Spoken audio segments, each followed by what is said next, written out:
तीन दिवस राखे हित संगा, जार वली को सुनो प्रसंगा।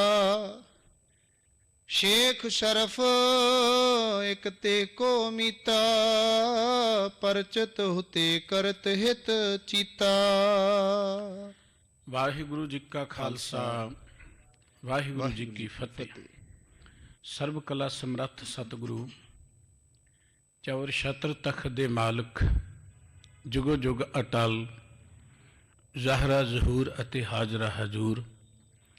धन साहिब श्री गुरु ग्रंथ साहिब जी की पावन चंद सरन विच सुभाईमान। गुरबाणी कीर्तन सरवण करदे हां। परम पिता वाहिगुरु जी के प्यार में जुड़ बैठी गुरु सवारी साध संगत जी, वाहिगुरु जी की बख्शिश हुई है जो रात्रि दे दीवान च हाजरियां भरन दा इस भाग समा प्राप्त होया है।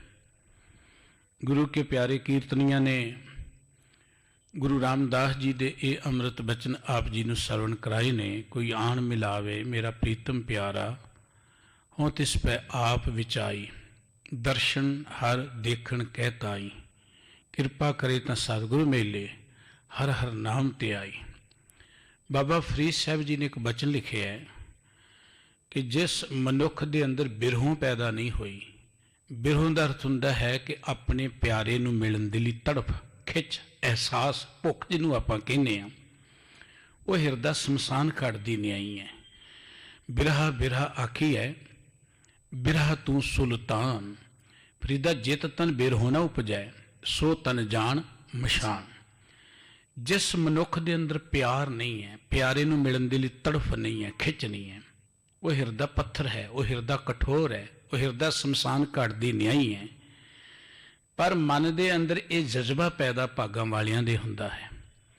जिस मनुख दे अंदर प्यारे नूं मिलण दी सिक, खिच, भुख पैदा हो जाए, वो प्यारे दे मिलाप तो बिना जीव ही नहीं सकदा। भाई गुरदास जी ने एक गल कही है कि किसी मनुख नूं आरे नाल चीर दिता जाए, या किसी मनुख नूं अग विच साड़ दिता जाए, ਜਾਂ ਕਿਸੇ ਮਨੁੱਖ ਨੂੰ ਠੰਡ ਵਿੱਚ ਬਿਠਾ ਦਿੱਤਾ ਜਾਏ, ਕਿਸੇ ਮਨੁੱਖ ਨੂੰ ਕੋਈ ਸੱਪ ਡੰਗ ਜਾਏ, ਇਹ ਦੁਖਦਾਈ ਗੱਲਾਂ ਨੇ। ਪਰ ਇਦੋਂ ਵੀ ਜ਼ਿਆਦਾ ਦੁਖਦਾਈ ਗੱਲ ਹੈ ਪਿਆਰੇ ਨਾਲੋਂ ਵਿਛੋੜਾ। ਆਪਣੇ ਇਸ਼ਟ ਦੇ ਨਾਲੋਂ ਟੁੱਟ ਜਾਣ ਦਾ ਜੋ ਦੁੱਖ ਹੈ, ਉਹ ਇਹਨਾਂ ਦੁਨਿਆਵੀ ਦੁੱਖਾਂ ਤੋਂ ਬਹੁਤ ਅੱਗੇ। ਬਾਬਾ ਕਬੀਰ ਸਾਹਿਬ ਜੀ ਨੇ ਕਿਹਾ ਸੀ, ਕਰਵਤ ਭਲਾ ਨਾ ਕਰਵਟ ਤੇਰੀ, ਲਾ ਗਲੇ ਸੁਣ ਬਿਨਤੀ ਮੇਰੀ। ਕਰਵਤ ਕਹਿੰਦੇ ਨੇ ਆਰੇ ਨੂੰ, ਆਰੇ ਨਾਲ ਚਿਰ ਜਾਣਾ ਪ੍ਰਵਾਨ ਹੈ, पर अपने प्यारे तो टुटना प्रवान नहीं है। जिन्हां दे अंदर ये भुख, ये एहसास, ये ज्ञान पैदा हो गया कि असीं अपने मूल नालों विछड़े हुए हैं, असीं धुरे नालों टुटे हुए हैं, वो अपने प्यारे नूं मिलण दे लई ये जोदड़ियां करदे, कोई आन मिलावे मेरा प्रीतम प्यारा, हों तिस पै आप विचाई। गुरु रामदास जी का यह पवित्र शब्द बहुत लमेरा है। भाई साहब जी ने एक पद, एक पौड़ी पढ़ी है, जां इवें कह लो एक बंद पढ़िया है, पूरा एक भाग पढ़िया है। समुचे शब्द के अंदर सतगुरु जी कहते, अखी काड़ धरी चरणातल, मैं अखां कढ़ के पैरों ते टिकाउण लई तैयार हां।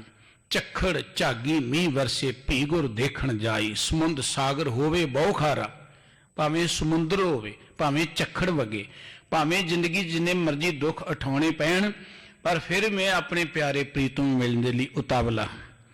एक खिच जिस मनुख के अंदर पैदा हो जाए, वो अपने प्यारे दे मिलाप तो बिना, उहदे दीदार तो बिना जीव ही नहीं सकता। सूरज दीयां तिखियां किरणां जद समुंदर ते पैंदियां ने, पानी ते पैंदियां ने, वो पानी भाफ बन के समुंदर तो विछड़ जाता है। वो भाफ बदलों का रूप लै लैंदी है।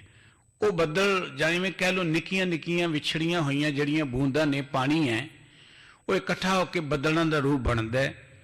बदल अपने उस प्यारे नालों विछड़ के टिकते नहीं, हवावां दे उड़ाए हुए पहाड़ां नाल टकराउंदे ने।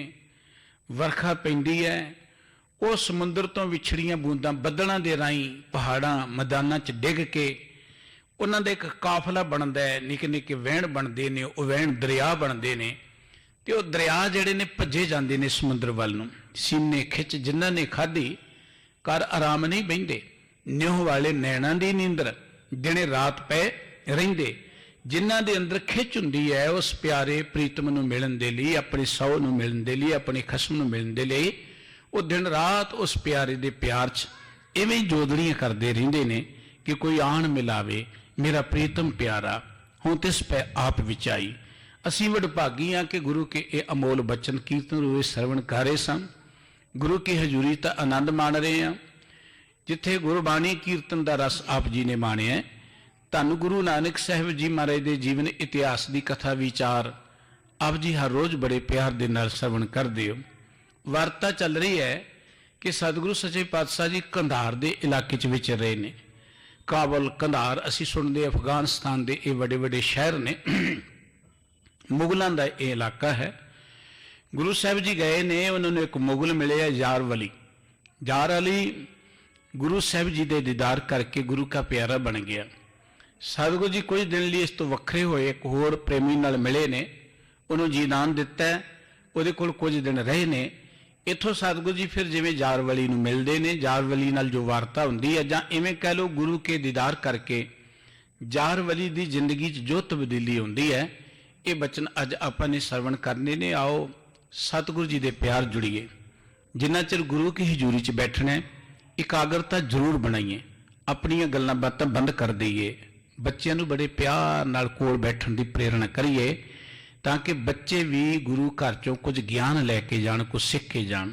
ਆਪਣੀਆਂ ਗੱਲਾਂ ਬੰਦ ਨਹੀਂ ਕਰਾਂਗੇ, ਦੂਸਰਿਆਂ ਨੂੰ ਵੀ ਅਸੀਂ ਡਿਸਟਰਬ ਕਰਾਂਗੇ, ਆਪ ਵੀ ਗੁਰੂ ਦੀ ਬਖਸ਼ ਤੋਂ ਵਾਂਝੇ ਰਹਿ ਜਾਵਾਂਗੇ। ਆਓ ਗੁਰੂ ਪਿਆਰ ਜੁੜੀਏ। ਗੁਰੂ ਕੀ ਕਥਾ ਸਰਵਣ ਕਰਨ ਲਈ ਮਨ ਚਿੱਤ ਇਕਾਗਰ ਕਰ ਮੁਖ ਤੋਂ ਉਚਾਰਨ ਕਰੀਏ ਜੀ, ਸਤਨਾਮ ਵਾਹਿਗੁਰੂ ਸਾਹਿਬ ਜੀ।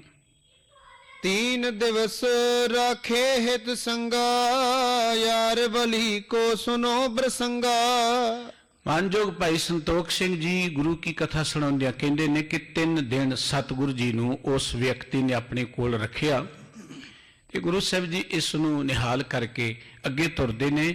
ਯਾਰ ਵਲੀ ਜੋ ਸਤਿਗੁਰੂ ਜੀ ਨੂੰ ਪਹਿਲਾਂ ਮਿਲਿਆ ਸੀ, ਭਾਈ ਸਾਹਿਬ ਜੀ ਕਹਿੰਦੇ ਉਹਦਾ ਪ੍ਰਸੰਗ ਆਪ ਜੀ ਸਰਵਣ ਕਰੋ ਜੀ। ਸ਼ੇਖ ਸ਼ਰਫ ਇੱਕ ਤੇ ਕੋ ਮੀਤਾ, ਪਰਚਤ ਹੁਦੇ ਕਰਤ ਹਿਤ ਚੀਤਾ। ਇਸ ਯਾਰ ਵਲੀ ਦਾ ਇੱਕ ਮਿੱਤਰ ਸੀ ਸ਼ੇਖ ਸ਼ਰਫ। ਇਹ ਸ਼ਰਫ ਜਿਹੜਾ ਸੀ ਉਹ ਇੱਕ ਵਾਰੀ ਇਹਨੂੰ ਮਿਲਿਆ, ਇਹਨਾਂ ਦਾ ਬੜਾ ਦਿਲੀ ਪਿਆਰ ਸੀ ਆਪਸ ਵਿੱਚ। ਜਦੋਂ ਇਹਨੂੰ ਮਿਲਿਆ ਉਹਨੇ ਦੇਖਿਆ ਕਿ ਯਾਰ ਵਲੀ ਦੀ ਜ਼ਿੰਦਗੀ 'ਚ ਤਬਦੀਲੀ ਆਈ ਹੈ, ਇਹ ਵੱਖਰਾ ਜੀ ਅੱਜ ਕੱਲ੍ਹ ਹੋ ਗਿਆ, ਕਿਉਂਕਿ ਪਹਿਲਾਂ ਕੁਝ ਹੋਰ ਸੀ ਇਹਦੇ ਜੀਵਨ ਦਾ ਢੰਗ, ਹੁਣ ਕੁਝ ਹੋਰ ਹੈ। ਕਿਉਂਕਿ ਯਾਰ ਵਲੀ ਗੁਰੂ ਕੇ ਦੀਦਾਰ ਕਰਕੇ, ਗੁਰੂ ਕੇ ਬਚਨ ਸਰਵਣ ਕਰਕੇ, ਮਨ ਕਰਕੇ ਪ੍ਰਮਾਤਮਾ ਦੇ ਪਿਆਰ ਵਿੱਚ ਜੁੜ ਗਿਆ। ਉਹ ਜਦੋਂ ਇਸ ਨੂੰ ਦੁਬਾਰਾ ਮਿਲਦਾ ਹੈ, ਜਬ ਸ਼੍ਰੀ ਗੁਰ ਮਿਲ ਕੇ ਗਏ, ਪਿੱਛੇ ਆਇਓ ਸੋਏ। ਜਿਸ ਵੇਲੇ ਧੰਨ ਗੁਰੂ ਨਾਨਕ ਸਾਹਿਬ ਜੀ ਯਾਰ ਵਲੀ ਨੂੰ ਮਿਲ ਕੇ ਤੇ ਬਖਸ਼ਿਸ਼ ਕਰਕੇ ਜਾਂਦੇ ਨੇ, ਤੇ ਸਤਿਗੁਰੂ ਜੀ ਤੋਂ ਬਾਅਦ ਉਹ ਸ਼ੇਖ ਸ਼ਰਫ ਆਪਣੇ ਮਿੱਤਰ ਨੂੰ ਮਿਲਣ ਲਈ, ਯਾਰ ਵਲੀ ਨੂੰ ਮਿਲਣ ਲਈ ਆ ਗਿਆ। ਹੋਇਓ ਮਗਨ ਬਿਲੋਕ ਕੇ, ਬੂਝੋ ਬਚਨ ਬਗੋਏ। ਇਸ ਵੇਲੇ ਉਹਨੇ ਯਾਰ ਵਲੀ ਨੂੰ ਦੇਖਿਆ ਕਿ ਉਹ ਬੜਾ ਮਸਤ ਹੈ, ਕਿਸੇ ਇਲਾਹੀ ਰੰਗ 'ਚ ਰੰਗਿਆ ਹੋਇਆ ਹੈ। ਉਹਦਾ ਬੋਲ ਚਾਲ ਜਾਂ ਉਹਦੇ ਬੈਠਣ ਉੱਠਣ ਦਾ ਢੰਗ ਤਰੀਕਾ ਜਿਹੜਾ ਉਹ ਪਹਿਲਾਂ ਤੋਂ ਬਹੁਤ ਬਦਲਿਆ ਹੋਇਆ ਹੈ। ਇਹ ਸਭ ਕੁਝ ਦੇਖ ਕੇ ਉਸ ਸ਼ੇਖ ਸ਼ਰਫ ਨੇ ਯਾਰ ਵਲੀ ਨੂੰ ਇਸ ਤਰ੍ਹਾਂ ਪੁੱਛਿਆ ਹੈ, ਕੌਣ ਹਾਲ ਤੁਮ ਬੇ دیਵਾਨੇ, ਜਗ ਵਿਵਹਾਰ ਸਰਬ ਬਿਸਰਾਨੇ। ਯਾਰ ਵਲੀ ਤੈਨੂੰ ਕੀ ਹੋ ਗਿਆ? ਤੂੰ ਤੇ ਮਸਤਾਨਾ ਜਿਹੀ ਹੋ ਗਿਆ, ਤੂੰ ਤੇ ਦੁਨੀਆਦਾਰੀ ਤੋਂ ਕੁਝ ਵੱਖਰਾ ਜਿਹਾ ਰਹਿਣ ਲੱਗ ਪਿਆ। ਦੁਨੀਆਦਾਰ ਜਿਹੜੇ ਲੋਕ ਨੇ ਉਹਨਾਂ ਵਰਗੀ ਤੇਰੀ ਚਾਲ ਟਾਲ ਨਹੀਂ ਹੈ। ਤੇਰੀ ਜ਼ਿੰਦਗੀ 'ਚ ਇੰਨਾ ਫਰਕ ਕਿਵੇਂ ਆ ਗਿਆ, ਬਦਲ ਕਿਵੇਂ ਆ ਗਿਆ ਹੈ? ਕਾਲ ਔਰ ਬਿਦ ਔਰ ਆਜਾ, ਕੋ ਤੋਏ ਮਿਲਿਓ ਭਇਓ ਅਸ ਕਾਜਾ। ਜਦੋਂ ਮੈਂ ਤੈਨੂੰ ਪਹਿਲਾਂ ਮਿਲਿਆ ਸਾਂ, ਤੂੰ ਉਦੋਂ ਹੋਰ ਯਾਰ ਵਲੀ ਸੀ, ਪਰ ਹੁਣ ਜਦ ਮੈਂ ਤੈਨੂੰ ਦੇਖ ਰਿਹਾ, ਸੁਣ ਰਿਹਾ, ਤੂੰ ਉਹ ਨਹੀਂ ਰਿਹਾ। ਤੇਰੇ 'ਚ ਬੜਾ ਫਰਕ ਪੈ ਗਿਆ ਹੈ। ਕਾਰਨ ਕੀ ਹੋਇਆ? ਦੱਸ, ਤੇਰੀ ਜ਼ਿੰਦਗੀ 'ਚ ਕੀ ਘਟਨਾ ਵਾਪਰੀ ਹੈ? ਯਾਰ ਵਲੀ ਦੇ ਸੰਗ ਬਿਗੋਆ, ਯਕ ਕੋ ਮੈਂ ਮੁਰੀਦ ਲਖੋਆ। ਯਾਰ ਵਲੀ ਨੇ ਇੱਕ ਗੱਲ ਕਹੀ ਕਿ ਮੈਂ ਕਿਸੇ ਦਾ ਮੁਰੀਦ ਬਣ ਗਿਆ, ਕਿਸੇ ਦਾ ਸੇਵਕ ਬਣ ਗਿਆ। ਮੈਨੂੰ ਜ਼ਿੰਦਗੀ 'ਚ ਮੇਰਾ ਪੀਰ ਮਿਲ ਗਿਆ ਹੈ, ਜਿਹਦੇ ਦੀਦਾਰ ਕਰਕੇ, ਜਿਹਦੇ ਬਚਨ ਸੁਣ ਕੇ ਮੇਰੀ ਜ਼ਿੰਦਗੀ ਬਦਲ ਗਈ ਹੈ। ਐ ਫਕੀਰ ਪੀਰ ਜੋ ਮੇਰੋ, ਹਾਲ ਭਇਓ ਅਸ ਦਰਸ਼ਨ ਹੈਰੋ। ਜਿਹੜਾ ਮੇਰਾ ਪੀਰ ਹੈ ਨਾ, ਜਦੋਂ ਮੈਂ ਪੀਰ ਦੇ ਦੀਦਾਰ ਕੀਤੇ, ਬਸ ਇਹ ਹਾਲ ਮੇਰਾ ਹੋ ਗਿਆ। ਇਹ ਪੂਰੇ ਪੁਰਖਾਂ ਦੀ, ਜਾਂ ਇਵੇਂ ਕਹਿ ਲਓ ਗੁਰੂ ਦੀ ਵਡਿਆਈ ਹੈ ਕਿ ਉਹਦੇ ਦਰਸ਼ਨ ਕਰਦਿਆਂ ਹੀ ਮਨੁੱਖ ਦੀ ਜ਼ਿੰਦਗੀ 'ਚ ਤਬਦੀਲੀ ਆ ਜਾਂਦੀ। ਇੱਕ ਤਾਂ ਗੁਰੂ ਪੂਰਾ ਹੋਵੇ, ਦੂਜਾ ਮਨੁੱਖ ਦੇ ਮਨ ਅੰਦਰ ਗੁਰੂ ਦੇ ਪ੍ਰਤੀ ਪਿਆਰ, ਸ਼ਰਧਾ ਹੋਵੇ, ਕੁਝ ਜਾਣਨ ਦੀ ਜਿਗਿਆਸਾ ਹੋਏ। ਦੇਖੋ ਸਤਿਗੁਰੂ ਜੀ ਕੋਲ ਆਪਾਂ ਸਾਰੇ ਆਉਂਦੇ ਹਾਂ, ਬੜੇ ਵਡਭਾਗੀ ਆ, ਜਿਵੇਂ ਵੀ ਆਉਂਦੇ ਹਾਂ ਗੁਰੂ ਦੇ ਦਰਬਾਰ ਤੇ ਹਰ ਕੋਈ ਸਤਿਕਾਰਯੋਗ ਹੈ। ਪਰ ਗੁਰੂ ਗ੍ਰੰਥ ਸਾਹਿਬ ਜੀ ਨੇ ਇੱਕ ਬਚਨ ਕਿਹਾ, ਸਤਿਗੁਰੂ ਨੂੰ ਸਭ ਕੋ ਦੇਖਦਾ ਜੇ ਤਾਂ ਜਗਤ ਸੰਸਾਰ। ਗੁਰੂ ਨੂੰ ਤੇ ਬਹੁਤ ਲੋਕ ਦੇਖਦੇ ਨੇ, ਅਸੀਂ ਵੀ ਦੇਖਦੇ ਹਾਂ, ਪਰ ਡਿੱਠੇ ਮੁਕਤ ਨਾ ਹੋਵੇ। ਕੇਵਲ ਗੁਰੂ ਨੂੰ ਇਹਨਾਂ ਅੱਖਾਂ ਨਾਲ ਦੇਖਿਆ ਸਾਡੀ ਜ਼ਿੰਦਗੀ ਅੰਦਰ ਦੁੱਖਾਂ ਤੋਂ ਛੁਟਕਾਰਾ ਨਹੀਂ ਹੋਣਾ। ਮੁਕਤੀ ਦਾ ਅਰਥ ਹੈ ਦੁੱਖਾਂ ਤੋਂ ਛੁਟਕਾਰਾ, ਚਿੰਤਾ ਤੋਂ ਛੁਟਕਾਰਾ, ਬੁਰਾਈਆਂ ਤੋਂ ਛੁਟਕਾਰਾ, ਔਗਣਾਂ ਤੋਂ ਛੁਟਕਾਰਾ। ਅਸੀਂ ਗੁਰੂ ਕੋਲ ਮੁਕਤੀ ਲੈਣ ਲਈ ਆਉਂਦੇ ਹਾਂ। ਉਹ ਮੁਕਤੀ ਉਹ ਨਹੀਂ ਜਿਹੜਾ ਕਿ ਸਰੀਰ ਛੱਡਤਾ ਤੇ ਬਾਅਦ ਦੀ, ਉਸ ਮੁਕਤੀ ਦੀ ਸਾਨੂੰ ਲੋੜ ਨਹੀਂ। ਉਹ ਮੁਕਤ ਬੱਪੜੀ ਵੀ ਗਿਆਨੀ ਤਿਆਗੇ। ਸਿਆਣੇ ਲੋਕਾਂ ਨੇ ਉਹ ਮੁਕਤੀ ਠੁਕਰਾਤੀ। ਰਾਜ ਨਾ ਚਾਹੋ ਮੁਕਤ ਨਾ ਚਾਹੋ, ਮਨ ਪ੍ਰੀਤ ਚਰਨ ਕਮਲਾਰੇ। ਸਾਨੂੰ ਉਸ ਮੁਕਤੀ ਦੀ ਲੋੜ ਨਹੀਂ ਜਿਹੜਾ ਲਾਰਾ ਲਾਇਆ ਜਾਏ ਕਿ ਤੁਹਾਨੂੰ ਮਰਨ ਤੋਂ ਬਾਅਦ ਮਿਲੇਗੀ। ਸਾਨੂੰ ਉਸ ਮੁਕਤੀ ਦੀ ਲੋੜ ਨਹੀਂ ਹੈ। ਮੁਕਤ ਬੱਪੜੀ ਉਹਨੂੰ ਵਿਚਾਰੀ ਕਿਹਾ। ਗਿਆਨਵਾਨ ਲੋਕਾਂ ਨੇ ਉਹਨੂੰ ਕਿਹਾ ਵਿਚਾਰੀ ਜੀ ਮੁਕਤੀ ਸਾਨੂੰ ਨਹੀਂ ਚਾਹੀਦੀ। ਸਾਨੂੰ ਕਿਹੜੀ ਮੁਕਤੀ ਚਾਹੀਦੀ ਹੈ? ਜੀਵਨ ਮੁਕਤ। ਸਾਨੂੰ ਜਿਉਂਦੇ ਜੀ ਮੁਕਤੀ ਚਾਹੀਦੀ ਹੈ। ਜਿਉਂਦੇ ਜੀ ਮੁਕਤੀ ਦਾ ਅਰਥ ਹੈ ਦੁੱਖਾਂ ਤੋਂ ਮੁਕਤੀ।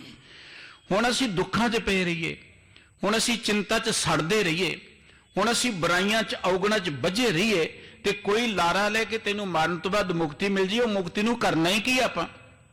ਬੂਟ ਮੂਵੇ ਨੌਕਾ ਮਿਲੇ, ਬੰਦਾ ਡੁੱਬ ਕੇ ਮਰ ਜੇ, ਕਹੋ ਜੀ ਲਿਆਓ ਬੇੜੀ। ਜਦੋਂ ਲੋੜ ਸੀ ਉਦੋਂ ਤੇ ਬੇੜੀ ਆਈ ਨਹੀਂ, ਡੁੱਬ ਗਿਆ।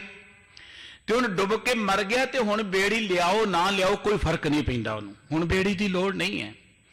ਬਿਲਕੁਲ ਏਦਾਂ ਮਨੁੱਖ ਨੂੰ ਜਿਉਂਦੇ ਤੇ ਦੁੱਖਾਂ ਤੋਂ ਮੁਕਤੀ ਨਹੀਂ ਮਿਲੀ। ਸਾਰੀ ਜ਼ਿੰਦਗੀ ਦੁੱਖਾਂ 'ਚ ਕਰਲਾਉਂਦਾ ਰਿਹਾ, ਵਿਕਾਰਾਂ 'ਚ ਸੜਦਾ ਰਿਹਾ, ਬੁਰਾਈਆਂ 'ਚ ਵੱਜਿਆ ਰਿਹਾ ਤੇ ਮਰਨ ਤੋਂ ਬਾਅਦ ਮੇਰੇ ਵਰਗਾ ਅਰਦਾਸ ਕਰਕੇ ਕਹੇ ਜੀ ਚੱਲ ਜੀ ਮੁਕਤ ਹੋ ਗਿਆ, ਤੇ ਬੜਾ ਵੱਡਾ ਧੋਖਾ ਹੈ ਮਨੁੱਖ ਦੇ ਨਾਲ। ਧਰਮ ਦੀ ਦੁਨੀਆ 'ਚ ਮਨੁੱਖ ਦਾ ਬੜਾ ਤਗੜਾ ਸ਼ੋਸ਼ਣ ਕੀਤਾ ਗਿਆ ਔਰ ਕੀਤਾ ਜਾ ਰਿਹਾ। ਜਿਹੜੇ ਲੋਕ ਇਹ ਕਹਿੰਦੇ ਨੇ ਕਿ ਮਰਨ ਤੋਂ ਬਾਅਦ ਸਵਰਗ ਹੈ, ਕੋਈ ਸੱਚਖੰਡ ਹੈ, ਉਹਨਾਂ ਨੂੰ ਕੋ ਚਲੇ ਜਾਓ ਉੱਥੇ। ਫਿਰ ਇੱਥੇ ਕੀ ਕਰਦੇ ਧਰਤੀ ਤੋਂ? ਤੁਸੀਂ ਸਵਰਗ 'ਚ ਕਿਉਂ ਨਹੀਂ ਜਾਂਦੇ? ਮਰਨ ਤੋਂ ਬਾਅਦ ਲਾਰੇ ਲਾਉਂਦੇ ਸਵਰਗ ਜਾਣਦੇ, ਚਲੇ ਜਾਓ ਸਵਰਗ ਦੇ ਵਿੱਚ। ਗੁਰਮਤਿ ਸਾਨੂੰ ਇਸ ਜ਼ਿੰਦਗੀ ਦੇ ਸਵਰਗ ਦੀ ਗੱਲ ਕਰਦੀ ਹੈ। ਇਹ ਜ਼ਿੰਦਗੀ 'ਚ ਪ੍ਰਮਾਤਮਾ ਦੇ ਪਿਆਰ ਜੁੜ ਕੇ ਜ਼ਿੰਦਗੀ ਦਾ ਆਨੰਦ ਮਾਣਨ ਦੀ ਗੱਲ ਕਰਦੀ ਹੈ। ਮੁਕਤੀ ਦਾ ਅਰਥ ਹੈ ਦੁੱਖਾਂ ਤੋਂ ਛੁਟਕਾਰਾ। ਮੁਕਤੀ ਦਾ ਅਰਥ ਹੈ ਸੁਤੰਤਰਤਾ। ਸੁਤੰਤਰਤਾ ਦਾ ਅਰਥ ਹੁੰਦਾ ਹੈ ਕਿ ਤੁਸੀਂ ਮਾਨਸਿਕ ਤੌਰ ਤੇ ਕੋਈ ਭਾਰ ਨਾ ਹੋਵੇ ਤੁਹਾਡੇ ਤੇ, ਕੋਈ ਫਿਕਰ ਨਾ ਹੋਵੇ, ਕੋਈ ਚਿੰਤਾ ਨਾ ਹੋਵੇ, ਕੋਈ ਬੁਰਾਈ ਨਾ ਹੋਵੇ, ਕੋਈ ਬੰਧਨ ਨਾ ਹੋਏ। ਤੁਸੀਂ ਜਦੋਂ ਵੀ ਕਿਤੇ ਰੱਬ ਦੇ ਪਿਆਰ 'ਚ ਜਾਂ ਦੁਨਿਆਵੀ ਤੌਰ ਤੇ, ਕਈ ਵੇਰਾਂ ਕਈ ਦੁਨਿਆਵੀ ਰੰਗ 'ਚ ਰੰਗੇ ਹੁੰਦੇ ਲੋਕ ਨੇ, ਉਹ ਉਦਾਹਰਨ ਦੇ ਤੌਰ ਤੇ ਤੁਸੀਂ ਕੋਈ ਬਹੁਤ ਪਿਆਰੀ ਮੂਵੀ ਦੇਖਦੇ ਹੋ ਜਾਂ ਕੁਝ ਪਿਆਰੀ ਚੀਜ਼ ਦੇਖਦੇ ਜਿਹੜੀ ਤੁਹਾਨੂੰ ਚੰਗੀ ਲੱਗਦੀ, ਜਿਹਦੇ ਨਾਲ ਜੁੜ ਕੇ ਤੁਹਾਨੂੰ ਦੁਨੀਆ ਭੁੱਲ ਜਾਂਦੀ ਹੈ, ਉਦੋਂ ਤੁਸੀਂ ਕਿੰਨਾ ਰਿਲੈਕਸ ਮਹਿਸੂਸ ਕਰਦੇ ਹੋ। ਜਦੋਂ ਆਸੇ-ਪਾਸੇ ਤੋਂ ਘਰ ਦੀਆਂ ਚਿੰਤਾਵਾਂ ਤੋਂ ਧਿਆਨ ਹਟ ਜੇ ਕਿਸੇ ਚੀਜ਼ ਨਾਲ ਜੁੜ ਕੇ, ਉਦੋਂ ਅਸੀਂ ਕਿੰਨਾ ਅੰਦਰੋਂ ਆਨੰਦ ਮਹਿਸੂਸ ਕਰਦੇ ਹਾਂ। ਉਹ ਆਨੰਦ ਸਦਾ ਬਣਿਆ ਰਹੇ ਜਦੋਂ ਅਸੀਂ ਗੁਰਬਾਣੀ ਦੇ ਕੀਰਤਨ ਵਿੱਚ ਜੁੜ ਜਾਂਦੇ ਹਾਂ, ਜਦੋਂ ਅਸੀਂ ਪ੍ਰਮਾਤਮਾ ਦੇ ਪਿਆਰ ਜੁੜ ਜਾਂਦੇ ਹਾਂ, ਸਾਡੀ ਸੁਰਤ ਉਹਦੇ ਭਰੋਸੇ 'ਚ, ਉਹਦੇ ਪਿਆਰ 'ਚ ਆ ਜਾਂਦੀ ਹੈ। ਅੰਦਰ ਕੋਈ ਚਿੰਤਾ ਨਾ ਹੋਵੇ, ਕੋਈ ਫਿਕਰ ਨਾ ਹੋਵੇ। ਇਹ ਹੈ ਮੁਕਤ ਅਵਸਥਾ, ਇਹ ਹੈ ਸੁਤੰਤਰ ਅਵਸਥਾ ਕਿ ਸਾਡੇ ਤੇ ਕੋਈ ਬੰਧਨ ਨਹੀਂ ਹੈ। ਅਸੀਂ ਮਾਨਸਿਕ ਤੌਰ ਤੇ ਕਿਸੇ ਦੇ ਕੋਈ ਗੁਲਾਮ ਨਹੀਂ ਹੈ, ਕਿਸੇ ਕੋਲੋਂ ਡਰਦੇ ਨਹੀਂ ਹੈ। ਇਹਨੂੰ ਤੇ ਭਗਤ ਸਾਹਿਬ ਜੀ ਨੇ ਕਿਹਾ ਸੀ, ਬੇਗਮਪੁਰਾ ਸ਼ਹਿਰ ਕੋ ਨਾਉ, ਦੁੱਖ ਅੰਦੋਹ ਨਹੀਂ ਤੇ ਠਾਉ, ਨਾ ਤਸਵੀਸ਼ ਖਰਾਜ ਨ ਮਾਲ, ਖੌਬ ਨ ਖਤਾ ਨ ਤਰਸ ਜਵਾਲ, ਅਮੇ ਖੂ ਵਤਨ ਗਾ ਪਾਈ। ਅਸੀਂ ਇੱਕ ਇਹੋ ਜਿਹੀ ਵਤਨ ਗਾ, ਇਹੋ ਜਿਹਾ ਸ਼ਹਿਰ, ਇੱਕ ਇਹੋ ਜਿਹੀ ਅਵਸਥਾ ਲੱਭ ਲਈ, ਉਹਾਂ ਖੈਰ ਸਦਾ ਮੇਰੇ ਭਾਈ, ਜਿੱਥੇ ਸਦਾ ਆਨੰਦ ਹੀ ਹੈ, ਕੋਈ ਫਿਕਰ ਨਹੀਂ ਹੈ, ਕੋਈ ਦੁੱਖ ਨਹੀਂ ਹੈ। ਹੁਣ ਜ਼ਿੰਦਗੀ 'ਚ ਜੋ ਕੁਝ ਮਰਜ਼ੀ ਵਾਪਰੀ ਜਾਏ, ਸਾਡੀ ਜ਼ਿੰਦਗੀ 'ਚ ਆਨੰਦ ਹੈ। ਇਸ ਕਰਕੇ ਇਹ ਉਸ ਮੁਕਤੀ ਦੀ ਗੱਲ ਹੈ ਜਿਹੜੀ ਜਿਉਂਦੇ ਮੁਕਤੀ ਦੀ ਗੱਲ, ਕਿ ਜਿਉਂਦੇ ਜੀ ਬੇਪਰਵਾਹ ਹੋ ਜਾਣਾ, ਜਿਉਂਦੇ ਜੀ ਸਦੇ ਆਨੰਦ 'ਚ ਵਿਚਰਨਾ। ਹਰਖ ਸੋਗ ਜਾਕੇ ਨਹੀਂ, ਬਹਿਰੀ ਮੀਤ ਸਮਾਨ, ਕਹੋ ਨਾਨਕ ਸੁਨ ਰੇ ਮਨਾ, ਮੁਕਤ ਤਾਹੇ ਜਹ ਨਾਤੈ ਮਾਨ, ਜੇ ਪ੍ਰਾਣੀ ਹਉਮੈ ਤਜੀ, ਕਰਤਾ ਰਾਮ ਪਛਾਣ, ਕਹੋ ਨਾਨਕੋ ਮੁਕਤ ਨਰ, ਇਹ ਮਨ ਸਾਚੀ ਮਾਨ, ਜੋ ਨਰ ਦੁੱਖ ਮੈਂ ਦੁੱਖ ਨਹੀਂ ਮਾਨੈ, ਸੁਖ ਸਨੇਹ ਅਰ ਪਹਿਨੀ ਜਾਕੇ, ਕੰਚਨ ਮਾਟੀ ਮਾਨੈ। ਸਾਨੂੰ ਵਾਹਿਗੁਰੂ ਜੀ ਨੇ ਸਭ ਕੁਝ ਦਿੱਤਾ ਹੈ।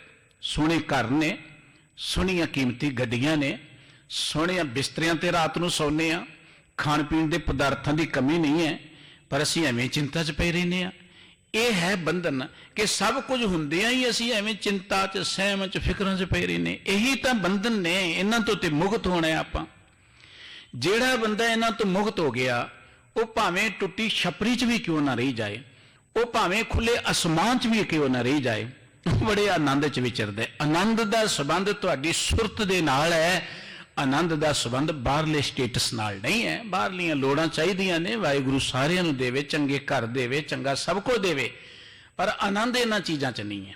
ਆਨੰਦ ਹੈ ਤੁਹਾਡੀ ਮਨੋ ਅਵਸਥਾ ਤੇ, ਜਦੋਂ ਤੁਸੀਂ ਮਨ ਕਰਕੇ ਔਗਣਾਂ ਤੋਂ, ਬੁਰਾਈਆਂ ਤੋਂ, ਚਿੰਤਾਵਾਂ ਤੋਂ, ਦੁੱਖਾਂ ਤੋਂ ਮੁਕਤ ਹੋ ਗਏ, ਸਮਝੋ ਤੁਸੀਂ ਸੁਤੰਤਰ ਹੋ, ਫਿਰ ਨਿਰਭਉ ਹੋ ਕੇ ਵਿਚਰੋਗੇ। ਯਾਰ ਵਲੀ ਕਹਿੰਦਾ ਕਿ ਮੈਨੂੰ ਜਿਹੜਾ ਮੇਰਾ ਮੁਰੀਦ ਪੀਰ ਮਿਲਿਆ ਨਾ, ਉਸ ਪੀਰ ਦੇ ਦੀਦਾਰ ਕਰਦਿਆਂ ਹੀ ਮੈਂ ਮੁਕਤ ਹੋ ਗਿਆ, ਬੇਪਰਵਾਹ ਹੋ ਗਿਆ, ਦੁਨੀਆ ਦੀ ਕੋਈ ਫਿਕਰ ਨਹੀਂ ਰਹੀ ਮੈਨੂੰ। ਕਰੁਣਾ ਦ੍ਰਿਸ਼ਟ ਧਾਰ ਕੇ ਮੋਹ ਪਰ, ਦੀਨੋ ਗਿਆਨ ਮੋਹ ਮਨ ਕੋ ਹਰ। ਮੇਰੇ ਤੇ ਉਹਨਾਂ ਨੇ ਦਇਆ ਕੀਤੀ, ਤਰਸ ਕੀਤਾ। ਕਰੁਣਾ ਕਹਿੰਦੇ ਨੇ ਤਰਸ ਨੂੰ।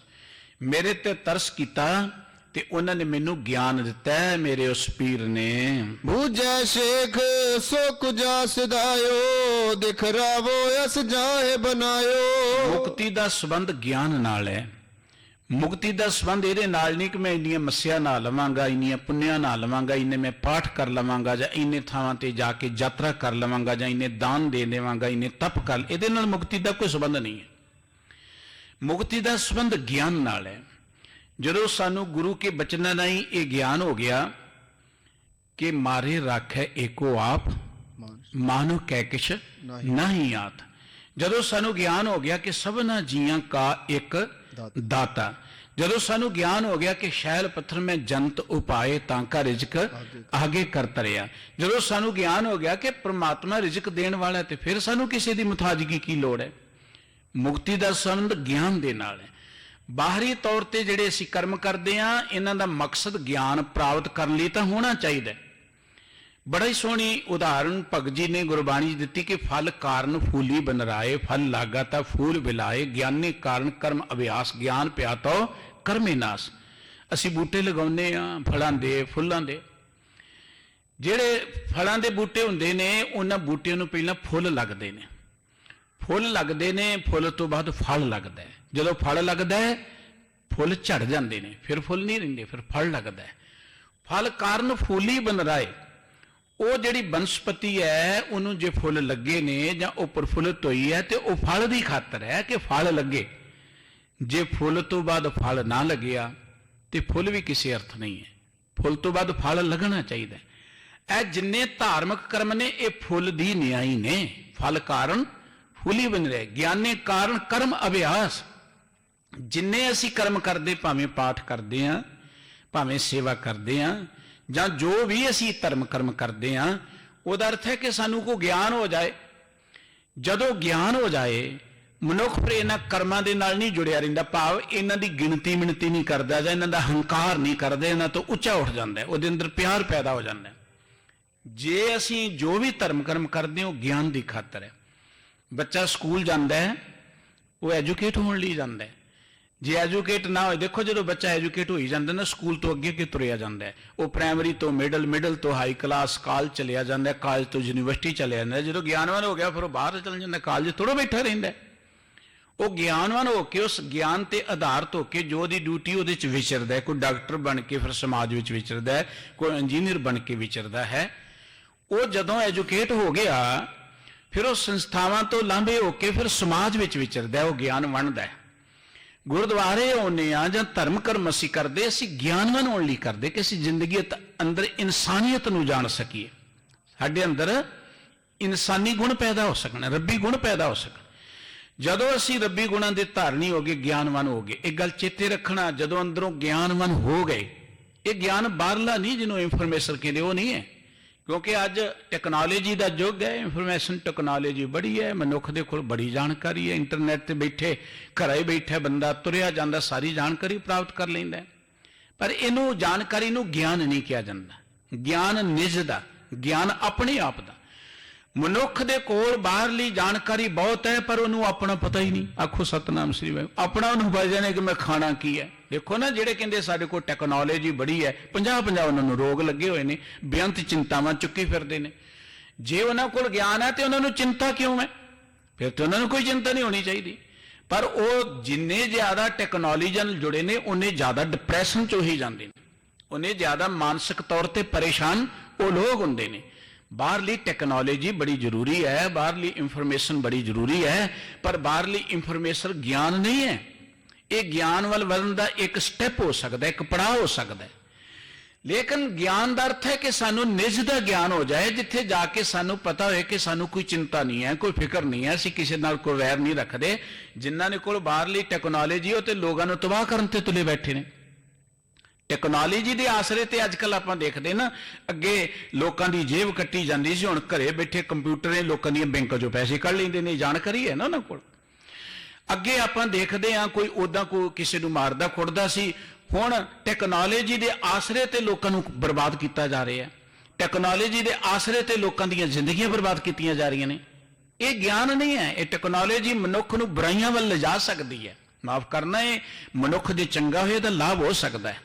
ਲੇਕਿਨ ਜਦੋਂ ਗਿਆਨ ਹੋ ਜਾਂਦਾ ਹੈ, ਟੈਕਨੋਲੋਜੀ ਦੇ ਆਸਰੇ ਤੇ ਮਨੁੱਖ ਨੇ ਪੈਸੇ ਇਕੱਠੇ ਕਰਨੇ ਸਿੱਖੇ ਨਾ, ਇਹਦੋਂ ਵੱਧ ਨਹੀਂ ਨਾ ਕੁਝ ਵੀ ਸਿੱਖਿਆ ਕਿ ਪੈਸੇ ਕਿਵੇਂ ਕਮਾਉਣੇ ਨੇ, ਲੋਕਾਂ ਨੂੰ ਗੁੰਮਰਾਹ ਕਿਵੇਂ ਕਰਨਾ ਹੈ, ਲੋਕਾਂ ਦੇ ਵਿੱਚ ਝੂਠ ਨੂੰ ਸੱਚ ਬਣਾ ਕੇ ਕਿਵੇਂ ਭੇਜਣਾ। ਇਹੀ ਕੁਝ ਹੈ ਨਾ ਸਾਡੇ, ਖਾਸ ਕਰਕੇ ਸਾਡੇ ਮੁਲਕ ਦੇ ਅੰਦਰ ਜੋ ਵੀ ਹੈ ਮੀਡੀਆ ਚੱਲ ਰਿਹਾ, ਇਹੀ ਕੁਝ ਕਰ ਰਿਹਾ।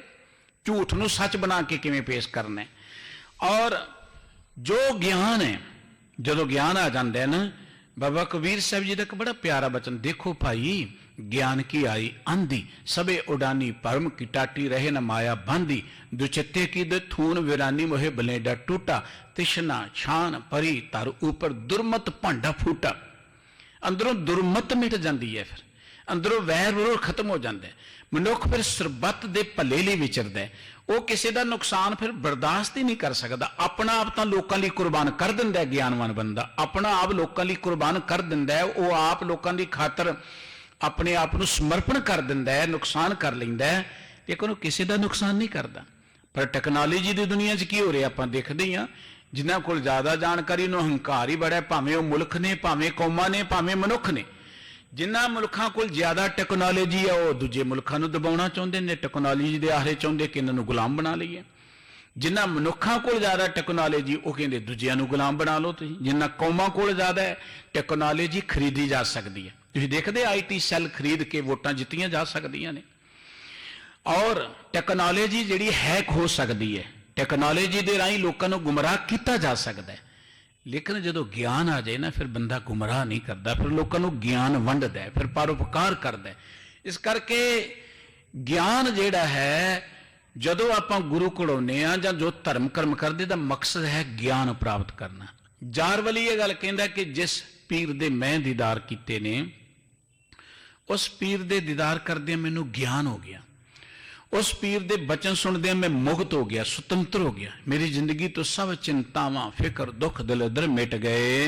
दीनो ज्ञान मोए मन को हर बूझे शेख सो गुजा सिधायो दिखरा वो अस जाए बनायो। मैनू उन्होंने ज्ञान दिता ते उस ज्ञान की बरकत दे नाल मैं चिंतावां तो दुखां तो फिक्रां तो मुक्त हो गया। मेरी अवस्था बन गई। जदों तुसी बेफिक्र होवोगे, जदों तुहानू कोई चिंता नहीं होएगी, जदों तुहानू जिंदगी च कोई किसी तरह का डर सहम नहीं होवेगा, उदों तुहाडे चेहरे ते रौनक ही वखरी होएगी। हुण तुहाडे कोल सब कुछ है, तुहाडी सुरक्षा दे बड़े साधन ने, पर तुहानू कोई चिंता लग गई, वो चिंता ते तुहाडे चेहरे तो पता लग जाएगी, वो तुहाडे कम्मां तो पता लग जाएगी। देखण वाला कहेगा कि लगदा बड़ा परेशान है, इहदियां अखां दसदियां ते चेहरा दसदा है। ते जिस मनुख दे अंदरों चिंतावां मुक गईयां, दुख मुक गए, बुराइयां मुक गईयां, ਉਹਦੇ ਤੇ ਚਿਹਰੇ ਤੇ ਨੂਰ ਹੀ ਵੱਖਰਾ ਹੋ ਜਾਂਦਾ ਹੈ। ਉਹਦੇ ਤੇ ਚਿਹਰੇ ਤੇ ਦੇਖੋ ਨਾ, ਕੋਈ ਖੁਸ਼ੀ ਦਾ ਸਾਡਾ ਸਮਾਗਮ ਹੋਏ, ਕੋਈ ਖੁਸ਼ੀ ਦੀ ਸਾਨੂੰ ਖਬਰ ਮਿਲੇ, ਤੇ ਫਿਰ ਆਏ ਹੌਲੇ ਫੁੱਲ ਜੇ ਆਪਾਂ ਫਿਰਦੇ, ਬੜੇ ਚਾਹ ਨਾਲ ਫਿਰਦੇ, ਥਕੇਵਾ ਹੀ ਨਹੀਂ ਆਉਂਦਾ ਸਾਡੇ ਨੇੜੇ, ਫਿਰ ਕੋਈ ਥਕੇਵਾ ਨਹੀਂ ਆਉਂਦਾ। ਲੇਕਿਨ ਜਦੋਂ ਚਿੰਤਾਵਾਂ ਹੋਣ, ਭਾਵੇਂ ਜਿੰਨਾ ਮਰਜ਼ੀ ਸਾਡੇ ਕੋਲ ਸਾਧਨ ਹੋਣ, ਉਦੋਂ ਆਪਾਂ ਐਵੇਂ ਭਾਰੇ ਭਾਰੇ ਜੇ ਤੁਰੇ ਫਿਰਦੇ, ਸਿਰ ਤੇ ਵੀ ਭਾਰ, ਜ਼ਿੰਦਗੀ 'ਚ ਭਾਰ। ਹੁਣ ਇਹ ਜਾਰਵਲੀ ਦੀ ਅਵਸਥਾ ਹੀ ਬਦਲ ਗਈ, ਕਿਉਂਕਿ ਅੰਦਰ ਗਿਆਨ ਹੋ ਗਿਆ, ਗਿਆਨਮਈ ਅਵਸਥਾ अंदरों ये आनंद दे नाल भरपूर हो गया है। तो जिस वेले इन्हें गल कही ना कि मैनू गुरु ने ज्ञान दिता, मैं जिंदगी च दुखों तो मुक्त हो गया, बेप्रवाह हो गया हाँ, तो शेख शरफ कहन लगा वो तेरा पीर गया किधर है। ਮੈਂ ਵੀ ਤੇਰੇ ਪੀਰ ਦੇ ਦੀਦਾਰ ਕਰਨਾ ਚਾਹੁੰਦਾ ਹਾਂ, ਮੈਨੂੰ ਉਹਨਾਂ ਨਾਲ ਮਿਲਾ ਦੇ। ਯਾਰ ਵਲੀ ਗੈ ਪਾਉ ਦਰੀਜੈ ਮਿਲਿਆ ਸੋ ਆਪ ਲਖੀਜੈ। ਯਾਰ ਵਲੀ ਕਹਿਣ ਲੱਗਾ, ਓਏ ਅੰਦਰ ਭਾਵਨਾ ਰੱਖ, ਮੇਰਾ ਗੁਰੂ ਤੇ ਪਿਆਰ ਦਾ ਭੁੱਖਾ ਹੈ, ਮੇਰਾ ਪੀਰ ਜਿਹੜਾ ਹੈ। ਜੇ ਤੂੰ ਪਿਆਰ ਰੱਖੇਗਾ ਮੇਰਾ ਪੀਰ ਆਪੇ ਹੀ ਆ ਕੇ ਤੈਨੂੰ ਮਿਲ ਪਏਗਾ, ਇਸ ਕਰਕੇ ਤੂੰ ਪਿਆਰ ਦੇ ਨਾਲ ਉਹਨੂੰ ਚੇਤੇ ਕਰ। ਸੁਨ ਤੇ ਬਚਨ ਦੇ ਧਰਨਾ ਬੈਸਾ ਗਏ ਉਠੋ ਬਿਗ ਗਏ ਓ ਕੈਸਾ। ਜਿਸ ਵੇਲੇ ਸ਼ੇਖ ਸਰਫ ਨੇ ਯਾਰ ਵਲੀ ਦੀ ਇਹ ਗੱਲ ਸੁਣੀ, ਬੈਠ ਗਿਆ ਉਹਦੇ ਘਰ। ਕਹਿਣ ਲੱਗਾ, ਫਿਰ ਜੇ ਪਿਆਰ ਦੀ ਗੱਲ ਹੈ ਤੇ ਫਿਰ ਮੈਂ ਇੱਥੋਂ ਉਹਨਾਂ ਚਿਰ ਉੱਠਣਾ ਹੀ ਨਹੀਂ ਜਿੰਨਾ ਚਿਰ ਤੇਰੇ ਪੀਰ ਦੇ ਮੈਨੂੰ ਦਰਸ਼ਨ ਨਹੀਂ ਹੁੰਦੇ। ਧਰਨਾ ਲਾ ਕੇ ਬੈਠ ਗਿਆ। ਧਰਨੇ ਦਾ ਅਰਥ ਕਹਿਣ ਬੈਠ ਗਿਆ ਸਿਦਕ ਦੇ ਨਾਲ ਕਿ ਹੁਣ ਇੱਥੋਂ ਜਾਵਾਂਗੇ ਹੀ ਉਦੋਂ, ਉੱਠਾਂਗੇ ਹੀ ਉਦੋਂ ਜਦੋਂ ਤੇਰੇ ਪੀਰ ਦੇ ਮੈਨੂੰ ਦੀਦਾਰ ਹੋ ਜਾਣਗੇ। ਆਗੇ ਮਿਲ ਕੇ ਜਾਵਤ ਧਾਮੂ ਬੈਠ ਰਹੇ ਉਹਦੇ ਦੇਖਣ ਕੰਮ। ਜਦੋਂ ਆਉਣਗੇ ਉਹਨਾਂ ਨੂੰ ਮਿਲ ਕੇ ਹੀ ਆਪਣੇ ਘਰ ਜਾਵਾਂਗਾ। ਇੱਥੋਂ ਹੁਣ ਮੈਂ ਵਾਪਸ ਨਹੀਂ ਜਾਂਦਾ ਉਹਨਾਂ ਚਿਰ ਜਿੰਨਾ ਚਿਰ ਤੇਰੇ ਪੀਰ ਦੇ ਦੀਦਾਰ ਨਹੀਂ ਕਰਦਾ। ਜਬ ਹੀ ਦਿਵਸ ਬਤੀਤੇ ਚਾਰ ਆਏ ਸ਼੍ਰੀ ਗੁਰ ਕਰੁਣਾ ਧਾਰ। ਇਹ ਹੈ ਪਿਆਰ ਦੀ ਗੱਲ। ਜਿਸ ਵੇਲੇ ਸ਼ੇਖ ਸ਼ਰਫ ਬੈਠ ਗਿਆ ਕਿ ਜੇ ਪਿਆਰ ਦੀ ਗੱਲ ਹੈ ਤੇ ਮੈਂ ਇੱਥੋਂ ਉੱਠਦਾ ਹੀ ਨਹੀਂ, ਤੇਰੇ ਪੀਰ ਦੇ ਦੀਦਾਰ ਕਰਕੇ ਜਾਵਾਂਗਾ। ਬੈਠਾ ਰਿਹਾ 1 ਦਿਨ 2 ਦਿਨ 3 ਦਿਨ 4 ਦਿਨ ਬੈਠਾ ਰਿਹਾ ਲਗਾਤਾਰ ਐ ਸਿਦਕ ਦੇ ਨਾਲ। ਸਿਦਕ ਬੜਾ ਮਹਾਨ ਹੁੰਦਾ ਹੈ। ਜੇ ਤੁਹਾਡੇ ਮਨ 'ਚ ਸਿਦਕ ਹੈ, ਪਿਆਰ ਹੈ, ਖਿੱਚ ਹੈ ਤੇ ਗੋਬਿੰਦ ਭਾਉ ਭਗਤ ਦਾ ਭੁੱਖਾ ਹੈ। ਕਲਗੀਧਰ ਪਾਤਸ਼ਾਹ ਜੀ ਨੇ ਇੱਕ ਗੱਲ ਕੀ, ਅੱਖਾਂ ਮੀਟੀਆਂ ਰੱਬ ਨਹੀਂ ਮਿਲਣਾ, ਜੰਗਲਾਂ 'ਚ ਬੈਠਿਆਂ ਰੱਬ ਨਹੀਂ ਮਿਲਣਾ, ਘਰ-ਬਾਰ ਛੱਡਿਆਂ ਰੱਬ ਨਹੀਂ ਮਿਲਣਾ, ਤੀਰਥਾਂ ਦਾ ਰਟਨ ਕੀਤਿਆਂ ਰੱਬ ਨਹੀਂ ਮਿਲਣਾ, ਹੋਰ ਕਿਸੇ ਸਾਧਨ ਨਾਲ ਨਹੀਂ ਮਿਲਣਾ। ਉਸ ਰੱਬ ਨੂੰ ਮਿਲਣ ਦਾ ਇੱਕੋ ਇੱਕ ਤਰੀਕਾ ਹੈ, ਉਹਨੂੰ ਪਿਆਰ ਕਰੋ ਤੁਸੀਂ। ਪਿਆਰ 'ਚ ਕੰਡੀਸ਼ਨ ਨਹੀਂ ਹੁੰਦੀ। ਪਿਆਰ 'ਚ ਇਹ ਨਹੀਂ ਹੈ ਕਿ ਜੀ ਦੇਖੋ ਸਾਡਾ ਮਨ ਨਹੀਂ ਲੱਗਦਾ ਜਾਂ ਨਹੀਂ ਲੱਗਦਾ। ਸਾਡਾ ਜੋ ਡਿਊਟੀ ਆਪਾਂ ਕਰੀਏ। ਕਲਗੀਧਰ ਪਾਤਸ਼ਾਹ ਜੀ ਦੇ ਬਚਨ ਕਿ ਕਹਾਂ ਪੇ ਹੋ ਜੋ ਦੋ ਲੋਚਨ ਮੂੰਦ ਕੇ ਬੈਠ ਰਹੇ ਹੋ ਬਕ ਧਿਆਨ ਲਗਾਇਓ। ਨਾਦ ਪ੍ਰਿयो लिए सात समुद्रन लो गयो पर लोक गवायो। बास कियो बखियान सो बैठ के ऐसे ही ऐसे सो बैस बितायो। साज कहो सुन लेहो सबह जिन प्रेम कियो ते नहीं प्रभ पायो। ਪਿਆਰ ਦੇ ਵਿੱਚ ਕੰਡੀਸ਼ਨ ਨਹੀਂ ਹੁੰਦੀ, ਪਿਆਰ ਦੇ ਵਿੱਚ ਸਮਰਪਣ ਹੁੰਦਾ ਹੈ। ਕੰਡੀਸ਼ਨ ਦੇ ਵਿੱਚ ਅਸੀਂ ਕਹਿ ਦਿੰਦੇ ਇਹ ਦੋਗੇ, ਆਹ ਕਰਾਂਗਾ, ਆਹ ਕਰਾਂਗਾ, ਆਹ ਦੇ ਦਿਓ, ਇਹ ਕੰਡੀਸ਼ਨ ਹੈ।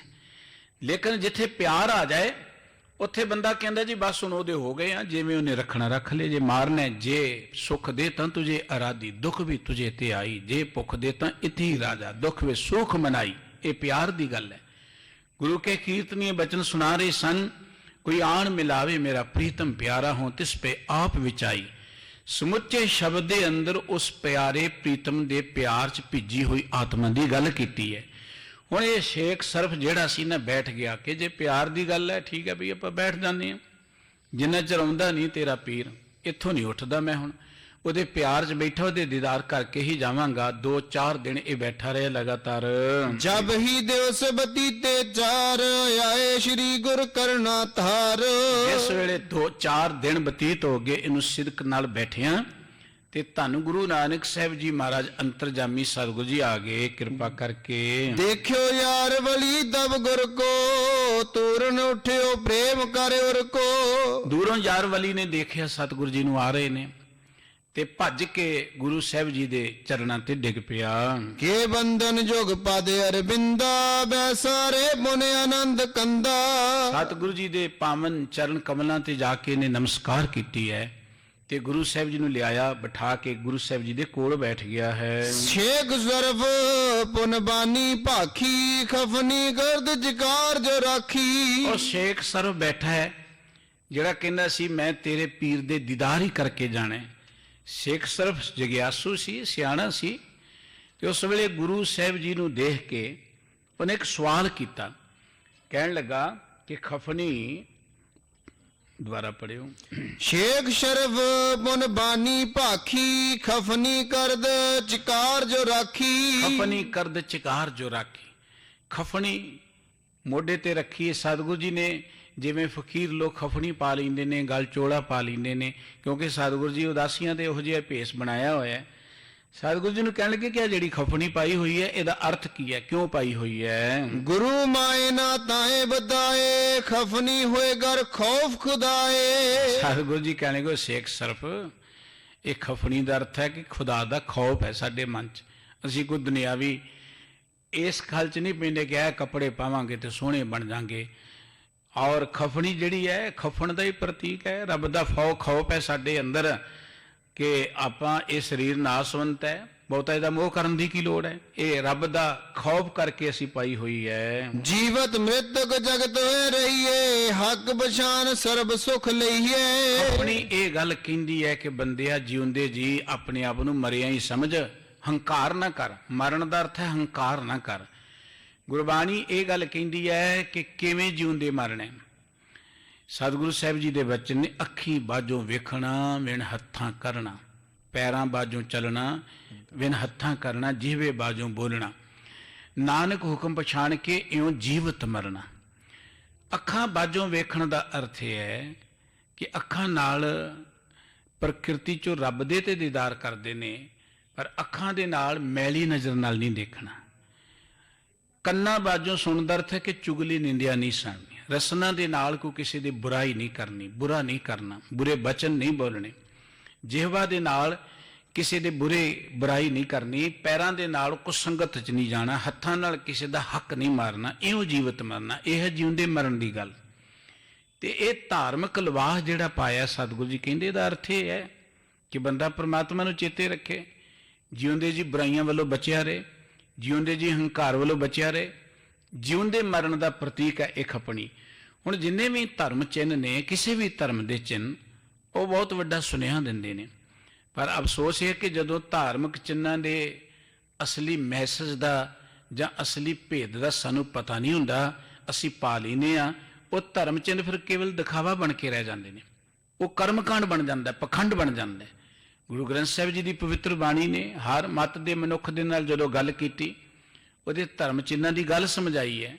ਜੇ ਸਤਿਗੁਰੂ ਜੀ ਨੂੰ ਜਨੇਊ ਪਾਉਣ ਦੀ ਗੱਲ ਪੰਡਤ ਜੀ ਕਹਿੰਦੇ ਨੇ, ਸਤਿਗੁਰੂ ਜੀ ਕਹਿੰਦੇ ਮੈਂ ਤੇਰੇ ਵਾਲਾ ਜਨੇਊ ਤੇ ਨਹੀਂ ਪਾਉਣਾ ਜਿਹੜਾ ਤੂੰ ਕੰਨਾਂ 'ਚ ਫੂਕਾ ਮਾਰਦਾ। ਮੈਨੂੰ ਜਨੇਊ ਜੀ ਦਾ ਚਾਹੀਦਾ ਹੈ, ਜੀ ਆਤਮਾ ਦਾ। ਦਇਆ ਕਪਾ ਸੰਤੋਖ ਸੂਤ ਜਤ ਗੰਢੀ ਸਤ ਵੱਡ, ਇਹ ਜਨੇਊ ਜੀ ਕਾ ਹੀ ਤਾਂ ਪਾਂਡੇ ਕੱਟ। ਜਨੇਊ ਤਾਂ ਮਹਾਨ ਹੈ, ਜਨੇਊ ਮਾੜਾ ਨਹੀਂ ਹੈ। ਪਰ ਜਦੋਂ ਕਿਤੇ ਜਨੇਊ ਦੀ ਗੱਲ ਸ਼ੁਰੂ ਹੋਏਗੀ, ਉਹਦੇ ਮਗਰ ਕੋਈ ਰਮਜ਼ ਹੈ, ਉਹਦਾ ਉਹ ਮੈਸੇਜ ਹੈ ਕਿ ਜਨੇਊ ਧਾਰਨ ਕਰਨ ਵਾਲੇ ਦੇ ਮਨੁੱਖ 'ਚ ਇਹ ਗੁਣ ਹੋਣੇ ਚਾਹੀਦੇ ਨੇ। ਦਇਆ ਹੋਣੀ ਚਾਹੀਦੀ ਹੈ, ਜਤ ਹੋਣਾ ਚਾਹੀਦਾ ਹੈ, ਪਿਆਰ ਹੋਣਾ ਚਾਹੀਦਾ ਹੈ, ਸੱਚ ਹੋਣਾ ਚਾਹੀਦਾ ਹੈ। ਜੇ ਜਨੇਊ ਧਾਰਨ ਕਰਕੇ ਮਨੁੱਖ ਇਹੀ ਸੋਚੇ ਕਿ ਮੈਂ ਹੁਣ ਦੁਨੀਆ ਤੋਂ ਵੱਖਰਾ ਹੀ ਹੋ ਗਿਆ, ਦੂਜਿਆਂ ਦੇ ਕੋਲ ਜਾ ਕੇ ਪਿੱਟਿਆ ਜਾਵਾਂਗਾ ਜਾਂ ਦੂਜੇ ਮੇਰੇ ਨਾਲੋਂ ਨੀਵੇਂ ਨੇ, ਤੇ ਸਤਿਗੁਰੂ ਜੀ ਕਹਿੰਦੇ ਸਾਨੂੰ ਇਹੋ ਜਨੇਊ ਦੀ ਲੋੜ ਨਹੀਂ ਹੈ। ਜਿਹੜਾ ਤੂੰ ਜਨੇਊ ਪਾ ਰਿਹਾ ਹੈ, ਚੌਕੜ ਮੋਲਣ ਆਇਆ ਬੈ ਚੌਕੇ ਪਾਇਆ, ਸਿੱਖਾ ਕੰਨ ਚੜਾਈਆ ਗੁਰ ਬ੍ਰਾਹਮਣ ਥੀਆ। ਬਾਜ਼ਾਰੋਂ ਧਾਗਾ ਲੈ ਲਿਆ, ਵੱਟ ਚਾੜ ਕੇ ਤੂੰ ਗਲ 'ਚ ਪਾ ਕੇ ਕੰਨ 'ਚ ਫੂਕ ਮਾਰ ਕੇ ਕਹਿੰਦਾ ਮੈਂ ਤੇਰਾ ਗੁਰੂ ਬਣ ਗਿਆ, ਤੂੰ ਮੇਰਾ ਚੇਲਾ ਬਣ ਗਿਆ। ਸਤਿਗੁਰੂ ਜੀ ਕਹਿੰਦੇ ਸਾਨੂੰ ਕੋਈ ਲੋੜ ਨਹੀਂ ਤੇਰੇ ਇਸ ਜਨੇਊ ਦੀ। ਸਾਨੂੰ ਜਨੇਊ ਦੇ, ਪਰ ਜਨੇਊ ਉਹ ਚਾਹੀਦਾ ਜਿਹੜਾ ਆਤਮਾ ਦੇ ਨਾਲ ਜਾਏ। ਸਰੀਰ ਦਾ ਜਨੇਊ ਤੇਰਾ ਪਾਇਆ ਨਹੀਂ ਚਾਹੀਦਾ। ਆਤਮਾ ਦੇ ਜਨੇਊ ਦੀ ਗੱਲ ਕੀਤੀ। ਹਰ ਧਰਮ ਦਾ ਚਿੰਨ੍ਹ ਕੋਈ ਸਾਨੂੰ ਪ੍ਰੇਰਣਾ ਦਿੰਦਾ ਹੈ। ਜੇ ਅਸੀਂ ਗੁਰੂ ਦੇ ਬਖਸ਼ੇ ਕਕਾਰ ਪਾਏ ਨੇ ਤੇ ਕੋਈ ਅਡੰਬਰ ਨਹੀਂ ਹੈ, ਦਿਖਾਵਾ ਨਹੀਂ ਹੈ। ਇਹ ਕੋਈ ਸਾਨੂੰ ਪ੍ਰੇਰਣਾ ਦਿੰਦੇ ਨੇ ਕਿ ਬੰਦਿਆ ਜੇ ਹੱਥ 'ਚ ਕੜਾ ਪਾ ਲਿਆ, ਇਹਨਾਂ ਹੱਥਾਂ ਦੇ ਨਾਲ ਬੇਈਮਾਨੀ ਨਾ ਕਰੀ, ਇਹਨਾਂ ਹੱਥਾਂ ਦੇ ਨਾਲ ਕਿਸੇ ਤੇ ਜ਼ੁਲਮ ਨਾ ਕਰੀ, ਇਹਨਾਂ ਹੱਥਾਂ ਦੇ ਨਾਲ ਚੋਰੀ ਨਾ ਕਰੀ। ਇਹ ਹੱਥ ਕੜੀ ਹੈ, ਕੜਾ ਨਹੀਂ ਹੈ, ਹੱਥ ਕੜੀ ਹੈ। ਪਰ ਮੈਂ ਹੱਥ 'ਚ ਕੜਾ ਵੀ ਪਾਇਆ, ਫਿਰ ਵੀ ਮੈਂ ਲੋਕਾਂ ਦਾ ਹੱਕ ਮਾਰੀ ਜਾਵਾਂ, ਫਿਰ ਵੀ ਮੈਂ ਬੇਈਮਾਨੀ ਕਰੀ ਜਾਵਾਂ, ਇਹਦਾ ਮਤਲਬ ਇਹ ਪਖੰਡੀ ਹੈ। ਕੜਾ ਸਿਰਫ ਲੋਕਾਂ ਨੂੰ ਭਰਮਾਉਣ ਲਈ ਹੋ ਸਕਦਾ ਕਿ ਮੈਂ ਸਿੱਖ ਹਾਂ, ਲੇਕਿਨ ਜੇ ਕੜੇ ਦੇ ਉਪਦੇਸ਼ ਨੂੰ ਅਸੀਂ ਨਹੀਂ ਸਮਝੇ ਤੇ ਆਪਾਂ ਦੁਖੀ ਤੇ ਹੋਵਾਂਗੇ ਨਾ। ਸਿੱਖ ਦੁਖੀ ਨਹੀਂ ਹੋਣਾ ਚਾਹੀਦਾ, ਸਿੱਖ ਦੁਖੀ ਨਹੀਂ ਹੋਣਾ ਚਾਹੀਦਾ, ਕਿਉਂਕਿ ਸਿੱਖ ਦੇ ਸਿਰ ਉੱਪਰ ਗੁਰੂ ਹੈ। ਜਿਹਦੇ ਸਿਰ ਤੇ ਗੁਰੂ ਹੋਵੇ, ਜਿਹਦੇ ਸਿਰ ਤੇ ਪ੍ਰਮਾਤਮਾ ਹੋਵੇ, ਦੁਖੀ ਨਹੀਂ ਹੋਣਾ ਚਾਹੀਦਾ। ਜੇ ਮੈਂ ਦੁਖੀ ਹਾਂ ਤੇ ਉਹਦੇ 'ਚ ਗੁਰੂ ਦਾ ਕਸੂਰ ਨਹੀਂ ਹੈ ਕਿ ਮੈਂ ਗੁਰੂ ਦਾ ਕਸੂਰ ਕੱਢੀ ਜਾਵਾਂ। ਉਹਦੇ ਕਸੂਰ ਮੇਰਾ ਹੈ। ਮੈਂ ਤੇ ਗੁਰੂ ਦੇ ਕਕਾਰ ਸਿਰਫ ਅਡੰਬਰ ਲਈ ਵਰਤੇ ਨੇ, ਮੈਂ ਤੇ ਗੁਰੂ ਦੇ ਕਕਾਰ ਸਿਰਫ ਦਿਖਾਵੇ ਲਈ ਵਰਤੇ ਨੇ। ਮੈਂ ਤੇ ਗੁਰੂ ਦੇ ਕਕਾਰਾਂ ਦੇ ਭੇਤ ਨੂੰ ਸਮਝਿਆ ਹੀ ਨਹੀਂ ਹੈ, ਰਮਜ ਨੂੰ ਸਮਝਿਆ ਹੀ ਨਹੀਂ ਹੈ। ਇਸ ਕਰਕੇ ਗੁਰੂ ਦੀ ਦਿੱਤੀ ਕਿਰਪਾਨ ਗਲ ਪਾਈ ਸੀ ਕਿ ਜ਼ਿੰਦਗੀ 'ਚ ਸਵੈਮਾਨ ਨਾ ਰਹਿਣਾ, ਜ਼ਿੰਦਗੀ ਦੇ ਅੰਦਰ ਗਰੀਬਾਂ ਦੀ ਰੱਖਿਆ ਲਈ ਵਿਚਰਨਾ, ਜ਼ਿੰਦਗੀ ਦੇ ਉੱਪਰ ਕਿਸੇ ਦੇ ਉੱਪਰ ਜ਼ੁਲਮ ਨਹੀਂ ਹੋਣ ਦੇਣਾ। ਲੇਕਿਨ ਮੈਂ ਕਕਾਰ ਕਿਰਪਾਨ ਪਾ ਕੇ ਵੀ ਡਰਦਾ ਹੀ ਫਿਰਾਂ, ਮੇਰੇ ਅੰਦਰ ਹੀਣ ਭਾਵਨਾ ਰਹੇ, ਮੇਰੇ ਸਾਹਮਣੇ ਕਿਸੇ ਦੇ ਜ਼ੁਲਮ ਹੋ ਗਿਆ ਚੁੱਪ ਕੀਤਾ ਰਵਾਂ, ਜੀ ਆਪਾਂ ਕੀ ਲੈਣਾ ਇਸ ਕੰਮ ਚੋਂ, ਛੱਡੋ ਖੇੜਾ ਸਾਡੀ ਪਾਰਟੀ ਦਾ, ਜਾਣਦੇ ਹੋ ਜਿੱਧਰ ਜਾਂਦਾ, ਤੇ ਉਹ ਅਡੰਬਰੀ ਹੈ, ਪਖੰਡੀ, ਹੋਰ ਕੀ ਹੋ ਸਕਦਾ ਹੈ। ਇਸ ਕਰਕੇ ਕਿਸੇ ਵੀ ਧਰਮ ਦੇ ਚਿੰਨ੍ਹ, ਭਾਵੇਂ ਕੋਈ ਵੀ ਮਤ ਹੈ, ਉਹ ਕੋਈ ਸੁਨੇਹਾ ਦਿੰਦੇ ਨੇ, ਉਹ ਕੋਈ ਮਨੁੱਖ ਦੇ ਅੰਦਰ ਗੁਣ ਪੈਦਾ ਕਰਦੇ ਨੇ।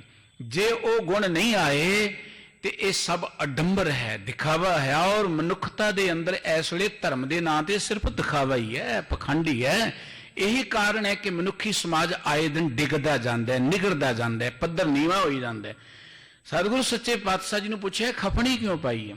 ਸਤਿਗੁਰੂ ਜੀ ਕਹਿਣ ਲੱਗੇ ਖਪਣੀ ਖਪਣ ਦਾ ਹੀ ਪ੍ਰਤੀਕ ਹੈ। ਰੱਬ ਨੂੰ ਚੇਤੇ ਰੱਖਦੇ ਆ, ਮੌਤ ਨੂੰ ਚੇਤੇ ਰੱਖਦੇ ਆ, ਜਿਉਂਦੇ ਜੀ ਮਰ ਕੇ ਵਿਚਰਨਾ, ਭਾਵ ਬੁਰਾਈਆਂ ਵੱਲੋਂ, ਦੁਨਿਆਵੀ ਹੰਕਾਰ ਵੱਲੋਂ ਮਰ ਕੇ ਵਿਚਰਨਾ। ਖਪਣੀ ਇਹ ਪੈਗਾਮ ਦਿੰਦੀ ਹੈ, ਜਲ ਕੇ ਵਿਖੇ ਡੂਬ ਜੋ ਤਰਹੀ, ਬੌਰ ਨਾ ਡੂਬਨਾ ਕੋਰੇ ਡਰ ਕਰਹੀ। ਬੰਦਾ ਇੱਕ ਵਾਰੀ ਪਾਣੀ 'ਚ ਡੁੱਬ ਕੇ ਮਰ ਜਾਏ ਨਾ, ਮੁੜ ਕੇ ਉਹਨੂੰ ਡੁੱਬਣ ਦਾ ਡਰ ਹੀ ਕੋਈ ਨਹੀਂ ਹੈ। ਇੱਕ ਵਾਰੀ ਮਰ ਜਾਏ ਨਾ ਪਾਣੀ 'ਚ, ਆਪਾਂ ਦੇਖਦੇ ਬੰਦਾ ਜਿਉਂਦਾ ਡੁੱਬਦਾ, ਮਰ ਗਿਆ ਤੇ ਪਾਣੀ ਉੱਪਰ ਉਹਨੂੰ ਉਤਾਰ ਦੇਣ, ਮੁੜ ਕੇ ਨਹੀਂ ਡੁੱਬਦਾ, ਉੱਤੇ ਤਰਦਾ ਅੱਗੇ ਤੁਰਿਆ ਚੱਲਿਆ ਜਾਂਦਾ। ਗੁਰਬਾਣੀ ਕਹਿੰਦੀ ਜੀਵਤ ਮਰੋ, ਮਰੋ ਫਿਰ ਜੀਵੋ ਤਾਂ ਫਿਰਨ, ਮਰਨ ਨਾ ਹੋਈ। ਗੁਰੂ ਕੇ ਸ਼ਬਦ ਦੇ ਰਾਹੀਂ ਇੱਕ ਵਾਰੀ ਤੁਸੀਂ ਮਨ ਦੀ ਮਤ ਵੱਲੋਂ, ਬੁਰਾਈਆਂ ਵੱਲੋਂ, ਔਗਣਾਂ ਵੱਲੋਂ ਮਰ ਜਾਓ। ਸ਼ਬਦ ਮਰੋ ਫਿਰ ਜੀਵੋ ਸਾਦੀ ਤਾਂ ਫਿਰ ਮਰਨ ਨਾ ਹੋਈ। ਫਿਰ ਮੁੜ ਕੇ ਮੌਤ ਤੁਹਾਡੀ ਜ਼ਿੰਦਗੀ 'ਚ ਨਹੀਂ ਆਏਗੀ, ਤੁਸੀਂ ਸਦਾ ਲਈ ਤਰ ਜਾਓਗੇ। ਇਹ ਮੌਤ ਦਾ ਤੇ ਡਰ ਉਹਨਾਂ ਚਿਰ ਜਿੰਨਾ ਚਿਰ ਇਹ ਹੈ ਕਿ ਸਾਡਾ ਸਰੀਰ ਹੈ, ਸਾਡਾ ਪਰਿਵਾਰ ਹੈ, ਨਿਆਣਿਆਂ ਦਾ ਕੀ ਬਣੇਗਾ ਜੇ ਮਰ ਗਏ, ਡਰ ਤੇ ਇਹੀ ਹੈ ਨਾ, ਹੋਰ ਤਾਂ ਕੋਈ ਨਹੀਂ ਹੈ। ਲੇਕਿਨ ਜਦੋਂ ਇਹ ਸਮਝ ਲਿਆ ਕਿ ਸਰੀਰ ਰੱਬ ਨੇ ਦਿੱਤਾ ਹੈ, ਜਦੋਂ ਬੁਲਾ ਲੇਗਾ ਚਲੇ ਜਾਵਾਂਗੇ, ਫਿਰ ਮੌਤ ਦਾ ਡਰ ਕਾਹਦਾ ਹੈ? ਦੇਖੋ ਧਰਮ ਦੀ ਦੁਨੀਆ ਅੰਦਰ ਡਰਾਇਆ ਗਿਆ, ਡਰਾ ਡਰਾ ਕੇ ਮੱਥੇ ਟਿਕਾਏ ਜਾਂਦੇ ਨੇ। ਤੁਸੀਂ ਕਿਸੇ ਵੀ ਧਰਮ ਨੂੰ ਪੜ੍ਹ ਲਓ, ਕੀ ਕਿਹਾ ਜਾਂਦਾ ਹੈ? ਜੋਗੀਆਂ ਕੋਲ ਜਾਓ, ਜੋਗੀ ਵੀ ਤੁਹਾਨੂੰ ਉਮਰ ਵਧਾਉਣ ਦੇ ਨੁਕਤੇ ਦੱਸਣਗੇ, ਐਦਾਂ ਬੈਠੋਗੇ ਤੁਹਾਡੀ ਉਮਰ ਲੰਮੀ ਹੋ ਜਾਏਗੀ। ਤੁਸੀਂ ਪੜ੍ਹਦੇ ਆਪਾਂ ਗ੍ਰੰਥਾਂ 'ਚ ਕਿ ਕਈ 100 ਸਾਲ ਨਹੀਂ, ਹਜ਼ਾਰ ਸਾਲ ਵਾਲੇ ਜੋਗੀ ਸਨ। ਇਸ ਤਰੀਕੇ ਨਾਲ ਤੁਸੀਂ ਸਾਧਨਾ ਕਰੋਗੇ ਤੁਹਾਡੀ ਉਮਰ ਵੱਧ ਜਾਏਗੀ, ਇਸ ਤਰੀਕੇ ਨਾਲ ਸਾਧਨਾ ਕਰੋਗੇ ਤੁਸੀਂ ਚਿਰੰਕਾਲ ਜੀਓਗੇ। ਤੁਸੀਂ ਇਹੀ ਕੁਝ ਹੈ ਨਾ ਜੋਗੀਆਂ ਦੇ ਕੋਲ। ਹੋਰ ਬੰਨੇ ਚੱਲ ਜਾਓ, ਕਹਿੰਦੇ ਜੀ ਕੋਈ ਅੰਮ੍ਰਿਤ ਹੈ, ਪੀਓਗੇ ਤੇ ਤੁਸੀਂ ਮੌਤ ਤੋਂ ਬਚ ਜਾਓਗੇ। ਰਾਹੂ ਕੇਤੂ ਨੇ ਕਹਿੰਦੇ ਪੀ ਲਿਆ ਤੇ ਉਹ ਅਮਰ ਹੋ ਗਏ। ਇਹੀ ਹੈ ਨਾ, ਇਹੀ ਗੱਲ ਇਸਲਾਮ ਮਤ 'ਚ ਕਹੀ ਜਾਂਦੀ ਹੈ। ਗੁਰਮਤ ਨੇ ਇਹ ਗੱਲ ਨਹੀਂ ਕਹੀ ਕਿ ਤੁਸੀਂ ਖਾਸ ਚੀਜ਼ ਪੀਓਗੇ ਤੇ ਸਰੀਰਕ ਮੌਤ ਤੋਂ ਬਚ ਜਾਓਗੇ। ਸਰੀਰਕ ਮੌਤ ਤਾਂ ਆਉਣੀ ਆਉਣੀ, ਇਹਨੂੰ ਕੋਈ ਨਹੀਂ ਟਾਲ ਸਕਦਾ। ਇਹ ਰੱਬ ਦਾ ਇੱਕ ਨਿਯਮ ਹੈ, ਅਟਲ ਹੈ। ਹਾਂ, ਇਹਦੇ ਡਰ ਤੋਂ ਮੁਕਤ ਹੋਣਾ ਹੈ। ਇਹਦੇ ਡਰ ਤੋਂ ਮੁਕਤ ਤਾਂ ਹੋਵਾਂਗੇ ਜਦੋਂ ਗਿਆਨਵਾਨ ਹੋਵਾਂਗੇ। ਸੋ ਸਤਿਗੁਰੂ ਸੱਚੇ ਪਾਤਸ਼ਾਹ ਜੀ ਕਹਿੰਦੇ ਜਿਉਂਦੇ ਮਰ ਜਾਓ। ਮੈਂ ਬੇਨਤੀ ਕਰ ਰਿਹਾ ਸਾਂ ਕਿ ਧਰਮ ਦੀ ਦੁਨੀਆ 'ਚ ਡਰਾਇਆ ਜਾਂਦਾ, ਬੜੀਆਂ ਡਰਾਉਣੀਆਂ ਕਹਾਣੀਆਂ, ਨਰਕਾਂ ਦੀਆਂ ਕਹਾਣੀਆਂ। ਮਰਨ ਤੋਂ ਬਾਅਦ ਜੀ 365 ਦਿਨ ਲੱਗਦੇ ਨੇ, ਰਸਤੇ 'ਚ ਇਹ ਕੁਝ ਤਰਨਾ ਪੈਂਦਾ, ਜੇ ਬਚਣਾ ਤੇ ਇਹ ਕਰੋ, ਇਹ ਦਾਨ ਕਰ ਦਿਓ, ਬਚ ਜਾਓਗੇ। ਹੁਣ ਇੱਥੇ ਦਾਨ ਕਰਤਾ, ਅੱਗੇ ਪਤਾ ਨਹੀਂ ਕੀ ਵਾਪਰਦਾ, ਕਿਸੇ ਨੂੰ ਕੀ ਪਤਾ ਹੈ। ਕਿਹੜਾ ਕੋਈ ਨਾਲ ਜਾਂਦਾ ਜੇ ਇੱਥੋਂ ਕੈਮਰਾ ਲਾ ਕੇ ਦੇਖ ਲੈਣਾ ਕਿ ਜਿਹੜਾ ਗਿਆ ਹੁਣ ਸੁਰੱਖਿਅਤ ਹੀ ਜਾ ਰਿਹਾ ਜਾਂ ਕਿੱਦਾਂ ਜਾ ਰਿਹਾ ਹੈ। ਇਹ ਤੇ ਇੱਕ ਲਾਰਾ ਹੀ ਹੈ ਨਾ, ਇਹ ਗਰੰਟੀ ਤਾਂ ਨਹੀਂ ਨਾ। ਲੇਕਿਨ ਗੁਰਮਤ ਉਹ ਗੱਲ ਕਰਦੀ ਨਹੀਂ ਹੈ ਮੌਤ ਤੋਂ ਬਾਅਦ ਦੀ। ਗੁਰਮਤ ਇਸ ਜ਼ਿੰਦਗੀ ਦੀ ਗੱਲ ਕਰਦੀ ਹੈ। ਗੁਰਮਤ ਇਹ ਗੱਲ ਕਹਿੰਦੀ ਜਿਉਂਦੇ ਮਰ ਜਾਓ, ਤੁਹਾਨੂੰ ਮੌਤ ਦਾ ਡਰ ਹੀ ਕੋਈ ਨਹੀਂ ਰਹੇਗਾ। ਔਰ ਧਰਮ ਦੀ ਦੁਨੀਆ 'ਚ ਡਰਾਇਆ ਗਿਆ, ਮੌਤ ਦੇ ਨਾਂ 'ਤੇ ਡਰਾਇਆ ਗਿਆ, ਡਰਾਉਣੀਆਂ ਕਹਾਣੀਆਂ ਦੱਸੀਆਂ ਗਈਆਂ। ਪਰ ਗੁਰੂ ਦੇ ਦਰ ਤੇ ਆਉਣ ਵਾਲੇ ਬੰਦੇ ਨੂੰ ਸਭ ਤੋਂ ਪਹਿਲਾਂ ਇੱਕ ਗੱਲ ਕਹੀ, ਜਿਸ ਮਾਰਗ ਤੇ ਚੱਲਣਾ ਪਹਿਲਾਂ ਮਰਨ ਕਬੂਲ, ਜੀਵਨ ਕੀ ਛੱਡ ਆਸ। ਪਹਿਲਾਂ ਮੌਤ ਹੀ ਪ੍ਰਵਾਨ ਕਰ ਲੈ। ਗੁਰੂ ਕਲਗੀਧਰ ਪਾਤਸ਼ਾਹ ਜੀ ਨੇ ਕਿਹਾ ਸੀ ਮੈਨੂੰ ਸਿਰ ਦੀ ਲੋੜ ਹੈ, ਕੋਈ ਸਿਰ ਦੇਵੇ। ਇਹ ਮੌਤ ਹੈ ਨਾ, ਆਪਣਾ ਸਿਰ ਕਹਿਣਾ ਲਓ ਜੀ ਵੱਢ ਲਓ ਤੁਸੀਂ ਮੇਰਾ, ਇਹਦੋਂ ਵੱਡੀ ਕੀ ਗੱਲ ਹੋ ਸਕਦੀ। ਪਰ ਉਹ ਬੰਦਾ ਦੇ ਸਕਦਾ ਹੈ ਜਿਹਨੂੰ ਮੌਤ ਦਾ ਡਰ ਹੀ ਕੋਈ ਨਹੀਂ। ਵੱਢ ਲਓ ਮਹਾਰਾਜ, ਕੋਈ ਗੱਲ ਨਹੀਂ, ਮੈਂ ਹਾਜ਼ਰ ਹਾਂ। ਸਿਰ ਜ਼ਿੰਦਗੀ ਇਵੇਂ ਕਹਿ ਲਓ ਕਿ ਮੌਤ ਨੂੰ ਕਬੂਲ ਕਰ ਲਿਆ। ਔਰ ਸਤਿਗੁਰੂ ਨਾਨਕ ਸਾਹਿਬ ਜੀ ਨੇ ਕਿਹਾ ਸੀ ਕਿ ਜੇ ਜ਼ਿੰਦਗੀ ਦੇ ਆਨੰਦ ਨੂੰ ਮੰਨਣਾ, ਇਸ ਪਿਆਰ ਦੇ ਮਾਰਗ ਤੇ ਚੱਲਣਾ, ਫਿਰ ਸਿਰ ਤਲੀ ਤੇ ਲੈ ਕੇ ਆਓ ਮੇਰੇ ਕੋਲ। ਸੋ ਤੋਂ ਪ੍ਰੇਮ ਖੇਲਣ ਕਾ ਚਾਓ, ਸਿਰ ਤਰ ਤਲੀ ਗਲੀ ਮੇਰੀ ਆਓ। ਇਤ ਮਾਰਗ ਪੈਰ ਤਰੀਜੈ, ਸਿਰ ਦੀਜੈ ਕਾਣ ਨਾ ਕੀਜੈ। ਪਹਿਲਾਂ ਮਰਨ ਕਬੂਲ। ਸੋ ਸਤਿਗੁਰੂ ਸਾਹਿਬ ਜੀ ਕਹਿਣ ਲੱਗੇ ਨੇ ਉਹ ਸ਼ੇਖ ਸਰਫ ਨੂੰ ਕਿ ਬਈ ਇਹ ਜਿਹੜੀ ਖਪਣੀ ਪਾਈ ਹੈ, ਇਸ ਗੱਲ ਮੈਨੂੰ ਕਹਿੰਦੀ ਕਿ ਮੈਂ ਜਿਉਂਦਾ ਹੀ ਮਰ ਗਿਆ। ਕੋਈ ਮੌਤ ਦਾ ਡਰ ਨਹੀਂ ਹੈ ਸਾਨੂੰ। ਜਿਹੜਾ ਪਹਿਲਾਂ ਮਰ ਗਿਆ ਉਹਨੂੰ ਮੁੜ ਕੇ ਕਾਹਦੀ ਚਿੰਤਾ ਹੈ? ਜਿਹੜਾ ਮਰ ਕੇ ਡੁੱਬ ਜਾਏ ਉਹ ਸਦਾ ਤਰਦਾ ਹੀ ਰਹਿੰਦਾ ਹੈ। ਜਲ ਕੇ ਬਿਖੇ ਡੂਬ ਜੋ ਤਰਹੀ, ਬੋਰ ਨ ਡੂਬਨ ਕੋ ਡਰ ਕਰਹੀ। ਜਿਹੜਾ ਇੱਕ ਵਾਰੀ ਪਾਣੀ 'ਚ ਡੁੱਬ ਕੇ ਤਰਨ ਲੱਗ ਜਾਏ ਉਹਨੂੰ ਮੁੜ ਕੇ ਡੁੱਬਣ ਦਾ ਡਰ ਨਹੀਂ ਰਹਿੰਦਾ। ਜਿਹੜਾ ਜਿਉਂਦੇ ਜੀ ਮਰ ਜਾਏ ਉਹਨੂੰ ਮੁੜ ਕੇ ਮੌਤ ਦਾ ਕੋਈ ਡਰ ਨਹੀਂ ਰਹਿੰਦਾ। ਨਦੀ ਸਰਬ ਅਰ ਸਾਗਰ ਮਾਹੀ, ਤਰਤ ਸਰਬ ਪਰ ਕਬ ਨਾ ਡੁਬਾਹੀ। ਉਹ ਬੰਦਾ ਨਦੀ 'ਚ ਵੀ ਤਰਦਾ ਤੇ ਸਮੁੰਦਰ 'ਚ ਵੀ ਤਰੀ ਜਾਏਗਾ, ਉਹ ਕਦੀ ਡੁੱਬ ਹੀ ਨਹੀਂ ਸਕਦਾ। ਤੈਸੇ ਮ੍ਰਿਤਕ ਭਏ ਜੋ ਜੀਵਤ, ਪੁਰ ਦਿਨ ਨੈ ਮ੍ਰਿਤ ਕੋ ਦੁਖ ਥੀਵਤ। ਬਿਲਕੁਲ ਜਿਹੜਾ ਜਿਉਂਦਾ ਮਰ ਜਾਂਦਾ ਹੈ, ਜਿਉਂਦਾ ਮਰਨਾ। ਜਦੋਂ ਗੁਰਸਿੱਖ ਦੀ ਡੈਫੀਨੇਸ਼ਨ ਦੱਸੀ ਭਾਈ ਸਾਹਿਬ ਭਾਈ ਗੁਰਦਾਸ ਜੀ ਨੇ, ਕਹਿਣਗੇ ਮੁਰਦਾ ਹੋਏ ਮੁਰੀਦ ਨਾ ਗੱਲੀ ਹੋਵਣਾ, ਸਬਰ ਸਿਦਕ ਸ਼ਹੀਦ ਭਰਮ ਪਉ ਖੋਵਣਾ, ਗੋਲਾ ਮੁੱਲ ਖਰੀਦ ਕਾਰੇ ਜੋਵਣਾ, ਪੱਖੇ ਦੀ ਤਾਗੀਦ ਪਗ ਮਲ ਧੋਵਣਾ। ਫਿਰ ਅਖੀਰ ਤੇ ਗੱਲ ਦੱਸੀ ਹੈ, ਕਹਿਣਗੇ ਉਹ ਜਿਹੜਾ ਗੁਰਸਿੱਖ ਹੈ ਨਾ, ਉਹ ਇਸ ਤਰੀਕੇ ਦੇ ਨਾਲ ਚੰਦ ਮੁਬਾਰਕ ਈਦ ਪੁੱਗ ਖਲੋਵਣਾ। ਈਦ ਦੇ ਚੰਦਰਮਾ ਵਾਂਗੂ, ਜਿਵੇਂ ਈਦ ਦੇ ਚੰਦਰਮਾ ਨੂੰ ਦੇਖਣ ਲਈ ਦੁਨੀਆ ਤੰਗਦੀ ਹੈ, ਤਰਸਦੀ ਹੈ, ਇਵੇਂ ਉਸ ਮਨੁੱਖ ਦੇ ਦਰਸ਼ਨਾਂ ਨੂੰ ਵੀ ਦੁਨੀਆ ਤੰਗਦੀ ਹੈ ਜਿਹੜਾ ਜਿਉਂਦਾ ਮਰ ਜਾਂਦਾ। ਮੁਰਦਾ ਹੋਏ ਮੁਰੀਦ। ਸਿੱਖ ਗੱਲੀ ਬਾਤੀ ਨਹੀਂ ਬਣਿਆ ਜਾਂਦਾ ਕਿ ਮੈਂ ਕੱਪੜੇ ਚਿੱਟੇ ਪਾ ਲਏ, ਮੈਂ ਗਲ ਗੁਰੂ ਦੇ ਕਕਾਰ ਬਣ ਗਏ, ਮੈਂ ਜੀ ਸਿੱਖ ਬਣ ਗਿਆ। ਇਹੋ ਜਿਹੇ ਤੇ ਮੇਰੇ ਵਰਗੇ ਬੜੇ ਤੁਰੇ ਫਿਰਦੇ ਨੇ। ਮੁਰਦਾ ਹੋਏ ਮੁਰੀਦ, ਜਿਉਂਦੇ ਮਰਨਾ ਪੈਂਦਾ ਸਿੱਖ ਬਣਨ ਦੇ ਲਈ। ਗੁਰੂ ਦੀ ਖੋਰ ਵਿੱਚ ਕਬਰ ਵਿੱਚ ਸਮਾਉਣਾ ਪੈਂਦਾ, ਮਨ ਦੀ ਮਤ ਤਿਆਗਣੀ ਪੈਂਦੀ ਹੈ।